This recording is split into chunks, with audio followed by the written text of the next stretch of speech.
दोस्तों fantasy cricket खेलने वालों के लिए एक बहुत बड़ा झटका आया है। भारत सरकार ने ऑनलाइन गेमिंग बिल 2025 पास कर दिया है और इसका सबसे बड़ा असर पड़ा है ड्रीम इलेवन जैसे प्लेटफॉर्म्स पर। अब हर जगह सवाल यही है, क्या ड्रीम इलेवन हमेशा के लिए बंद है? क्या अब आप ड्रीम इलेवन पर पैसे लगाकर टीम नहीं बना पाएंगे? और इस नए बिल से करोड़ों यूजर्स, क्रिकेट स्टार्स और पूरी गेमिंग इंडस्ट्री पर क्या असर होने वाला है? आज की इस वीडियो में हम आपको सारी डिटेल में बताने वाले हैं, तो बने रहिए वीडियो के आखिर तक। दोस्तों, सोशल मीडिया पर पिछले कुछ दिनों से एक ही खबर वायरल हो रही है कि ड्रीम इलेवन बैन हो गया है। कई यूजर्स के ऐप्स काम नहीं कर रहे हैं, विड्रॉल्स अटक गए हैं और लोग डर रहे हैं कि उनका पैसा फंस गया है। लेकिन दोस्तों, ये अचानक से क्यों हुआ? इसके पीछे की असली वजह क्या है? आइए स्टेप बाय स्टेप समझते हैं। सबसे पहले बिल की बात कर लेते हैं कि नया बिल क्या कहता है। तो दोस्तों, ऑनलाइन गेमिंग बिल 2025 को संसद के दोनों सदनों में पास किया गया है और प्रेसिडेंट ने भी इसे मंजूरी दे दी है। तो इस तरह से अब ये एक्ट बन गया है, यानी अब ये पूरे भारत में लागू होने वाला है। इस बिल के हिसाब से कोई भी रियल मनी गेमिंग अब इलीगल है। मतलब आप पैसे लगाकर cricket, poker, rummy, fantasy game, Zupee आप कुछ भी नहीं खेल सकते हैं। अगर आप ऐसा करते हैं तो उसके लिए पनिशमेंट क्या होगी? अगर कोई कंपनी ये सर्विस देती है या प्रमोट करती है तो उस पर 1 करोड़ तक जुर्माना और 3 साल की जेल हो सकती है। फिर भी अगर वो इसे रिपीट करती है तो पनिशमेंट और भी कड़ा होगा, जो कि 2 करोड़ तक जुर्माना और 5 साल तक की जेल होगी। तो दोस्तों, अगर कोई भी इन्फ्लुएंसर या सेलिब्रिटी इसको प्रमोट करता है तो उस पर कड़ी सख्त कार्रवाई की जाएगी। 1 करोड़ का जुर्माना होगा और साथ ही साथ उसको 3 साल की जेल भी हो सकती है। तो अब कोई भी इसे प्रमोट नहीं कर सकता और कोई भी कंपनी ये सर्विस नहीं दे सकती। इसके बाद ड्रीम इलेवन पर इसका क्या असर पड़ेगा उसके बात करें, तो दोस्तों बिल पास होते ही ड्रीम इलेवन ने सभी पेड कॉन्टेस्ट बंद कर दिए। अब ड्रीम इलेवन ने कहा है कि वो सिर्फ free to play social games provide करेगा। जैसा कि आप अभी देख रहे होंगे कि ड्रीम इलेवन ने अपने सारे पेड कॉन्टेस्ट को शट डाउन कर दिया है और सिर्फ एक कॉन्टेस्ट चालू रखा है, जिसमें आप टीम बनाकर अगर आप टॉप 20 लोगों में आते हो तो आपको वहां पर आईफोन एक प्राइज के तौर पर मिलेगा। अब ड्रीम इलेवन ने कहा है कि वो सिर्फ free to play social game provide करेगा। जैसा कि अभी आप देख रहे होंगे, ड्रीम इलेवन ने अपने सारे पेड कॉन्टेस्ट को शट डाउन कर दिया है और सिर्फ एक कॉन्टेस्ट चालू किया है, जिसमें आप टीम बनाकर अगर आप टॉप 20 लोगों में आते हो तो आपको वहां पर प्राइज के तौर पर आपको आईफोन मिलने वाला है।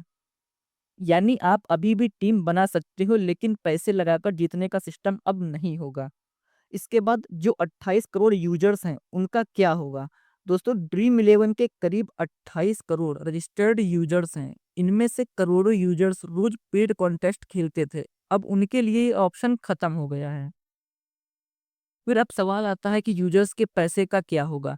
दोस्तों, कंपनी ने अनाउंस किया है कि जिन यूजर्स के वॉलेट में पैसे हैं उन्हें विड्रॉल का ऑप्शन मिलेगा, लेकिन फ्यूचर में कोई भी नया पेड कॉन्टेस्ट नहीं होगा।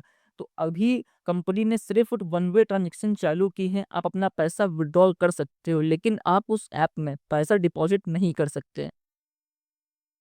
इसके बाद इंडस्ट्री पर क्या असर पड़ेगा उसकी बात करें, दोस्तों एड मार्केट का काफी नुकसान होगा। रिपोर्ट के हिसाब से करीब 17,000 करोड़ के एड डील्स दांव पर लग गए हैं।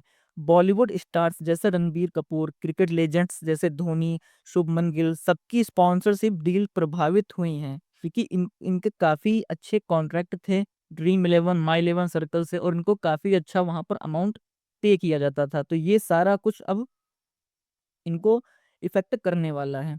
इसके बाद स्टार्टअप्स और जॉब्स की बात करें तो फैंटेसी गेमिंग इंडिया में एक मल्टी बिलियन इंडस्ट्री थी। इस बैन के बाद लाखों लोगों की जॉब पर खतरा है। इन्वेस्टर्स ने कहा है कि ये स्टार्टअप इकोसिस्टम के लिए डेथ ब्लो है, यानी कि इंडिया में अब कोई भी बाहर की कंपनी, फॉरेन की कंपनी यहाँ पर इन्वेस्ट करने के लिए थोड़ा सोचेगी। और इस बैन के बाद लाखों लोगों की जॉब को भी खतरा है, क्योंकि लाखों लोग ड्रीम इलेवन के लिए काम करते थे, चाहे वो ड्रीम इलेवन के ऑफिस में रहकर काम करते हों या वो बाहर से ड्रीम इलेवन को प्रमोट करते हों। लेकिन अगर ड्रीम इलेवन परमानेंट बैन होता है तो लाखों लोगों की जॉब्स पर भी खतरा होगा। इसके बाद स्पोर्ट्स की बात करें कि इसका इस स्पोर्ट्स पर क्या असर पड़ने वाला है, तो आईपीएल और इंडियन क्रिकेट को भी बड़ा नुकसान होगा, क्योंकि फैंटेसी एप्स एडवर्टाइजिंग और स्पॉन्सरशिप में काफ़ी बड़ा अमाउंट डालते थे और अब वो सोर्स बंद हो चुका है। दोस्तों, आप और मैं आईपीएल को इतना एंजॉय क्यों करते थे? क्योंकि हम लोगों ने थोड़ा बहुत पैसा ड्रीम इलेवन में इन्वेस्ट किया होता था और इस वजह से हमारा क्रिकेट देखने का इंटरेस्ट काफ़ी बढ़ता था। और अगर ड्रीम इलेवन बैन होता है तो एक तरह से इंडियन क्रिकेट का क्रेज़ उतना नहीं होने वाला है। इसके बाद सरकार की इस बारे में क्या राय है? सरकार का दोस्तों कहना है कि ये डिसीजन यूजर्स को फाइनेंशियल और मेंटल नुकसान से बचाने के लिए लिया गया है। कई रिपोर्ट्स में कहा गया था कि लोग लोन से लेकर गेम्स खेल रहे थे और फंस रहे थे। साथ ही मनी लॉन्ड्रिंग और इलीगल एक्टिविटीज की शिकायतें थी। इसीलिए सरकार ने इसे सख्ती से रेगुलेट करने की बजाय पूरी तरह बैन कर दिया। पिछले कुछ टाइम पहले आपको याद होगा कि गवर्नमेंट ने ड्रीम इलेवन पर 28% का टैक्स लगाया था। लेकिन इस बार इसे सख्ती से रेगुलेट करने की बजाय पूरी तरह से बैन कर दिया गया है। तो दोस्तों, साफ है कि ड्रीम इलेवन और बाकी फैंटेसी ऐप्स अब पहले जैसे नहीं चलेंगे। हाँ, ऐप्स पूरी तरह से बंद नहीं होंगे, वो फ्री टू प्ले मॉडल पर चलेंगे, लेकिन अब पैसा लगाओ और जीतो वाला कॉन्सेप्ट ऑफिशियली खत्म हो गया है। फ्यूचर में शायद ये कंपनी कोई नया लीगल मॉडल लाए, लेकिन फिलहाल यूजर्स को पैसा लगाने का ऑप्शन नहीं मिलेगा। तो अब मैं आपसे पूछना चाहता हूँ, आपको क्या लगता है कि सरकार ने सही किया यूजर्स को प्रोटेक्ट करके, या आपको लगता है कि इससे करोड़ों यूजर्स और एक पूरी इंडस्ट्री को नुकसान हुआ है? कमेंट में अपनी राय ज़रूर बताएं। तो दोस्तों, ये थी ऑनलाइन गेमिंग बिल 2025 और ड्रीम इलेवन बैन से जुड़ी पूरी कहानी। अगर आपको वीडियो इन्फॉर्मेटिव लगी है तो इसे लाइक कीजिए, दोस्तों के साथ शेयर कीजिए और ऐसे ही ऑथेंटिक अपडेट्स और फैंटेसी क्रिकेट से जुड़ी जानकारी पाने के लिए सब्सक्राइब कीजिए आपका अपना चैनल फैंटेसी ज्ञान को।